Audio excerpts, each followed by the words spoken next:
when you run the panels over and over again in different countries through translations and through all kinds of technical difficulties, the conviction that I have is that these universal themes, which have apparently been around for a long time, because this Enneagram typology is not a recent invention. It comes out of the ancient world.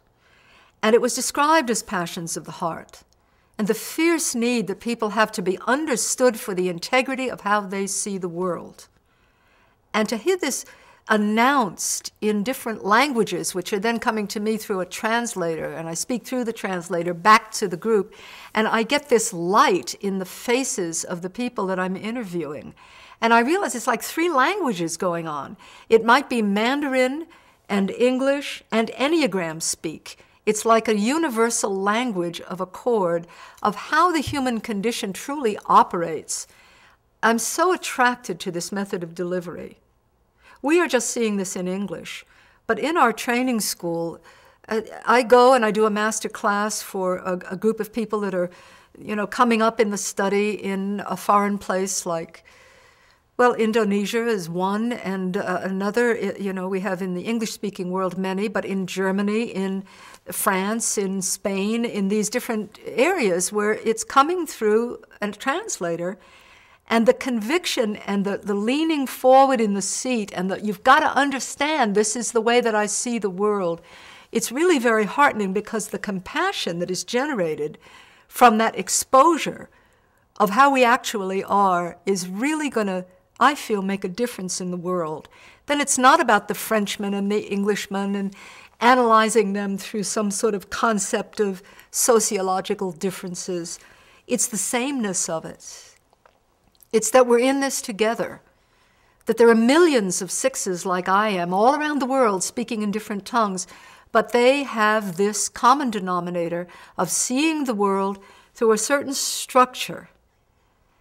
And a certain passion runs that structure. Today we would call that an emotional coping strategy. But it used to be called a passion of the heart, and I have anxiety more than others. So I might be history's disciple of fearful mind. And that focuses my attention in a certain sector of life, like what could go wrong with this picture. And this is not naysaying or being negative or trying to be a wet blanket, though it can be perceived that way if I go on automatic. But it's to try to bring in my orientation to life, which is that this is a dangerous world and we better be informed here. And if you guys get informed, well, then I can relax and feel better about things. I'd like to thank you for participating in our program. You can see I have quite a bit of heat on this matter because I see it as a human leveler of experience. Instead of focusing on differences and divisions and against each other, why not focus on the common denominator of sameness, that we have this inherent unity of purpose.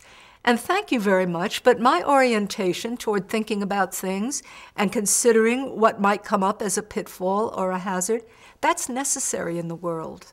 And that orientation will never change because it's useful.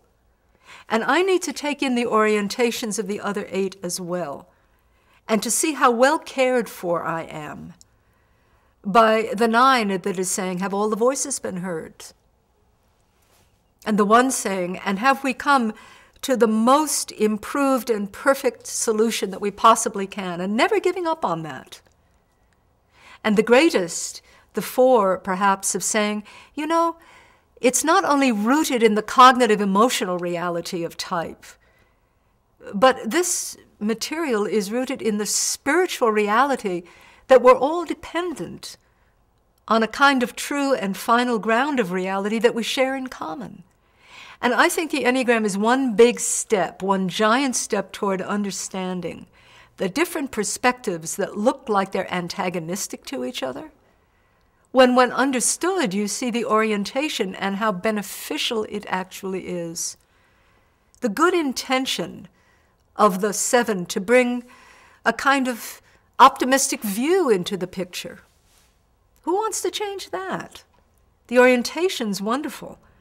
But when this becomes compulsive and all you can see is your particular spectrum of what's visible to you within a 360-degree unified reality, well, then it's a real pain because we insist my way, not your way, and your way's wrong, and mine's doing just fine. And if you change, I'd feel a whole lot better about things.